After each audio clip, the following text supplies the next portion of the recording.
The lengths that people are going to create human suffering for others, and the lack of research by your everyday average people beyond just what they see in the headlines right now is remarkable. The country of Canada is just a few weeks away from a federal election, and I hope that they get this right. I just made a video about how in the Canadian province of Ontario, you will be required to get the juice or have a written medical exemption from a doctor or nurse in order to go to an indoor funeral, which is insane and tragic. This is just, again, it's like power tactics. It's just like, let's just make people suffer. For 20 days leading up to this arbitrary date, you can provide a negative test, but as soon as October 12th hits, nope, get the juice or you're out. You're not allowed to grieve indoors at a funeral. And it gets pretty cold in Ontario, so it won't be long before you won't even be able to do an outdoor funeral very comfortably,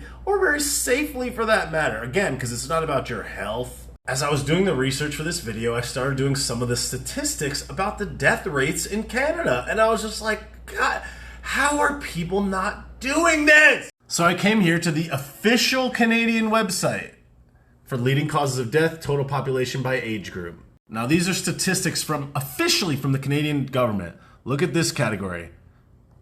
Okay, number of deaths by the year, okay? This is 2019. 6,893. Here's the Wikipedia. Ontario, the largest province, 13.4 million people, 38% of the total population in 2016. Population of Canada, 37.59 million. Population of Ontario, 14.57 million. So even though this is this 2016 census, if you do the same proportions, assuming that it stayed similar, it's 38.26. So you do the total population multiplied by 38.26% and you get 14.3 million. So if that's the total deaths from the flu in Canada for 2019, if you take that number and multiply it by the proportion of the population that lives in Ontario, you get the following number, 2,637. If you take that number and divide it by 12 months, you get 219.77. If you take this number for annual deaths of the flu in the country of Canada, it's lower than in previous years, but let's still use that number. So I went and added up the last 30 days of deaths of the corona clap in Ontario, and it was 168. So every single year, average, even on a down year, in Ontario specifically, 220 people die every month of the flu, every year, forever. Now, in Ontario, these numbers are trending downward. These flu numbers are consistent for many years. This chart from publichealthontario.ca is showing the average age of death from the corona clap for the last 14 days. Look at that. Okay. This is the last 2 weeks. 40 to 49, 1. 50 to 59, 3. 60 to 69, 3. So look where the concentration is, 70, 80, 90 years old. The average life expectancy in Canada is 81.95. And in the last 2 weeks, you don't see a single one under the age of 40. And even if you go up to 50, there's literally only one in Ontario in the last 14 days. One in the last 2 weeks out of 14 million people. One under the age of 50. This is not taking into account pre-existing comorbidities. This is not taking into account how accurate these numbers even really are. We've heard what they say and what qualifies as one of these. I mean, based on these numbers, I just can't seem to understand how people are willing to cause such unnecessary human suffering for something that statistically does not warrant this level of management and overreaching of power. Most people will not look into this. Most people will not do this math. Most people will not take the necessary time to do the research. So I just did it for you. And yet people are out there yelling at their neighbors, yelling at their family members, screaming to high heaven and signaling to everybody else that there's one class of people and another class that doesn't care, when the numbers just don't add up. It's sad. And in the future, I believe that many people will look back on these moments and what happened here and wonder how we could have done this to each other.